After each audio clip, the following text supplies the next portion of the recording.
अब आखिर में हम क्या करते हैं, पश्चिमी राजस्थान के अंदर जो महत्वपूर्ण फैक्ट हैं, स्थानों विशेष को लेकर, वहाँ की विशेष जो स्थल आकृतियाँ हैं, उनको लेकर उनको जानने की कोशिश करते हैं और यकीन मानिए एग्जामिनर यहाँ से सवाल अवश्य आप लोगों से पूछेगा।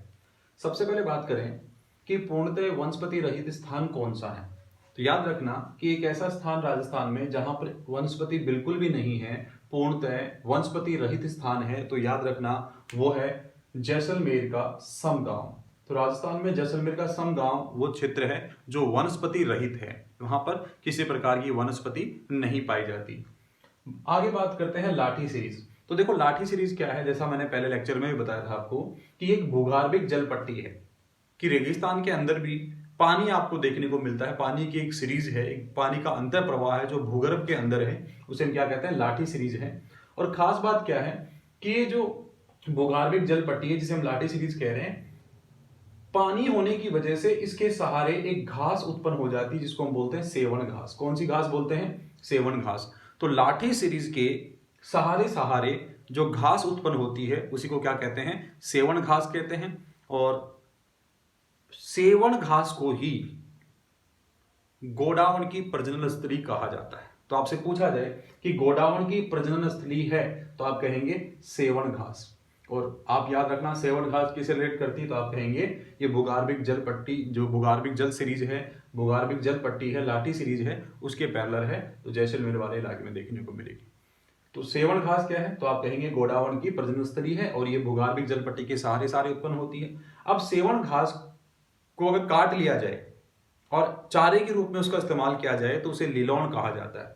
तो याद रखना सेवन की कटी घास को क्या कहा जाता है, लिलोन कहा जाता है। सेवन की कटी घास को क्या कहा जाता है, लिलोन कहा जाता है। आपसे पूछा जाए लिलोन क्या है, तो आप कहेंगे सेवन की कटी हुई घास है वो क्या है, लिलोन है। अब मरुस्थलीय इलाकों में आपको पता है अगर पशुधन पशु संपदा रखनी है तो यहां पर वनस्पति का अभाव है, तो कुछ केंद्र बनाए जाएंगे जहां पर चारा पैदा हो सके प्राकृतिक रूप से। तो याद रखना राजस्थान का चारा बैंक है वो कहां पर है, तो आपका जवाब होगा मोहनगढ़ जैसलमेर में। तो जो चारा बैंक है वो कहां पर है, मोहनगढ़ जैसलमेर के अंदर चारा बैंक है। अब सेवन घास के अलावा एक घास और होती है जिसको हम धामन घास बोलते हैं, और धामन घास का प्रयोग है वो आदिवासी लोग रक्त प्रवाह को रोकने तथा घाव को भरने में इसका इस्तेमाल करते हैं। तो धामन घास है उसका इस्तेमाल आदिवासी लोगों द्वारा रक्त प्रवाह को रोकने मतलब थक्का बनाने के लिए उसको इस्तेमाल किया जाता है और घाव भरने में भी प्रयुक्त होती है। तो ये भी आपसे फैक्ट पूछा जा सकता है। अगले फैक्ट पे बात करें तो एक स्थान है आंकल गांव। याद रखना ये भी जैसलमेर का है। आंकल गांव है, यहां पर जीवाश्म पार्क है। अब देखो समझो, यहां पर एक आंकलवुड पार्क के नाम से भी इसको जाना जाता है।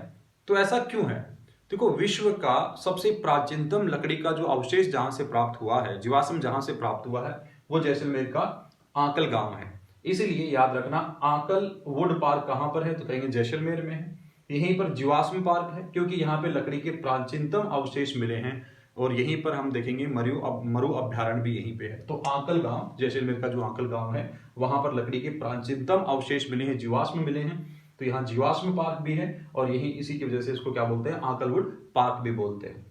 आगे हम बात करें चांदन या चौहान नलकूप। देखिए जैसलमेर के अंदर ये पाया जाता है और ये मीठे पानी के लिए प्रसिद्ध है कि मरु प्रदेश के अंदर भी अगर कहीं मीठा पानी आपको देखने को मिल रहा है तो वो जैसलमेर का चांदन नलकूप है, जिसे चौहान नलकूप या चांदन नलकूप भी कहा जाता है और जो थार के घड़े के नाम से जाना जाता है। तो थार का घड़ा क्या है, तो आप बोलेंगे चांदन या चौहान नलकूप है और जो मीठे पानी के लिए प्रसिद्ध है और कहां पर है, जैसलमेर में है। याद रहेगा आप लोगों को ये फैक्ट। अगले फैक्ट पे बात करें कि थाली जो प्रदेश है या थाली किस एरिया के अंतर्गत है, तो आप कहेंगे कि नागौर, पाली, बीकानेर, गंगानगर और मध्य चूरू के अंदर जो इलाका है वो थाली क्षेत्र के अंतर्गत आता है। तो थाली क्षेत्र के अंतर्गत कौन सा आता है, तो आप कहेंगे पाली है, नागौर है, बीकानेर है, गंगानगर और मध्य चूरू का जो इलाका है वो थाली क्षेत्र के अंतर्गत आता है। तो आपने यहाँ इतने फैक्ट देखे, हर एक फैक्ट आपके लिए महत्वपूर्ण है एग्जाम की दृष्टि से। आइए कुछ और फैक्ट डिस्कस करते हैं। अब बात करते हैं कि नेहड़ क्या होता है। नेहड़ क्या होता है, तो याद रखना नेहड़ है वो सांचौर में लूणी नदी के द्वारा निर्मित दलदली क्षेत्र है। तो सांचौर के अंदर है ये लूणी नदी के द्वारा निर्मित दलदली क्षेत्र है। तो लूणी नदी द्वारा निर्मित दलदली क्षेत्र जो सांचौर में उसे क्या कहा जाएगा, नेहड़ कहा जाएगा। तो नेहड़ क्या है कि सांचौर में लूनी नदी द्वारा निर्मित दलदली क्षेत्र को नेहड़ के नाम से जाना जाता है। अब अगला प्रश्न आपसे पूछा जाए कि राजस्थान में सर्वाधिक व्यर्थ भूमि कौन से जिले के अंदर है, तो आप कहेंगे कि व्यर्थ भूमि का सर्वाधिक क्षेत्रफल आपको जैसलमेर में देखने को मिलेगा। ऐसा इलाका जहां पर जमीन पर ना तो ज्यादा कृषि हो रही है, ना उसका कोई यूटिलाइजेशन है, कोई उपयोग नहीं हो रहा है, तो वो जैसलमेर जिले के अंतर्गत है। अब बात करते हैं डांड क्या है। तो देखिए मरुस्थलीय क्षेत्र के अंतर्गत जो लवणीय झील पाई जाती है उनको डांड कहा जाता है। क्या कहा जाता है, डांड कहा जाता है। तो मरुस्थलीय क्षेत्र में लवणीय झीलों को क्या कहा जाता है, डांड कहा जाता है। आपसे पूछा जा सकता है डांड क्या है। अब बात करते हैं कि क्या बोलते हैं, रेगिस्तान है। तो रेगिस्तान का जो प्रसार सर्वाधिक कहां पर होता है, तो आप कहेंगे जैसलमेर का नाचना जो गांव है, जैसलमेर का नाचना गांव है, वो रेगिस्तान प्रसार के लिए प्रसिद्ध है। सबसे ज्यादा यहाँ पे जो रेत के जो टीले हैं, जो धोरे हैं, वो अपना स्थान बदलते रहते हैं बार बार। तो याद रखना जैसलमेर का नाचना गांव है वो रेगिस्तान प्रसार के लिए प्रसिद्ध है। अब बात करते हैं कि ये दक्षिणी पश्चिमी राजस्थान हमने जो पढ़ा, इस दक्षिणी पश्चिमी राजस्थान की सर्वोच्च चोटी कौन सी है, तो दक्षिणी पश्चिमी राजस्थान की सर्वोच्च चोटी है वो जालोर का डोरा पर्वत है। कौन सा पर्वत है, जालोर का डोरा पर्वत, जिसकी ऊंचाई है वो 869 मीटर है। तो दक्षिणी पश्चिमी राजस्थान की सर्वोच्च चोटी है वो कौन सी है, तो जालोर का डोरा पर्वत। अब बात करते हैं सेम समस्या क्या है। जैसा मैंने अभी बताया कि जमीन का दलदली होना ही सेम समस्या कहलाता है कि किसी इलाके के अंदर जमीन है वो दलदली हो रही है, तो वो कौन सी समस्या से ग्रसित है, तो आप कहेंगे सेम समस्या से ग्रसित है। और दलदली होने का मतलब वहां पर क्या हुआ कि उसमें बहुत ज्यादा नमी हो गई है।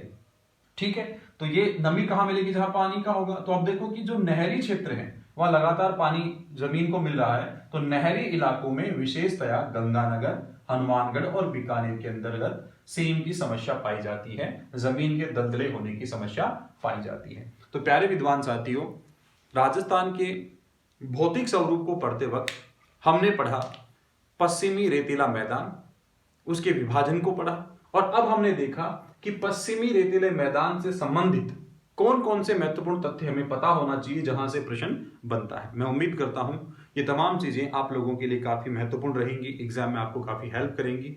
तो ये लेक्चर आपको पसंद आया होगा। अगर लेक्चर पसंद आया तो लाइक कीजिएगा, शेयर कीजिएगा, और चैनल पर अगर नए हो तो सब्सक्राइब जरूर कीजिएगा। धन्यवाद। जय हिंद, जय भारत।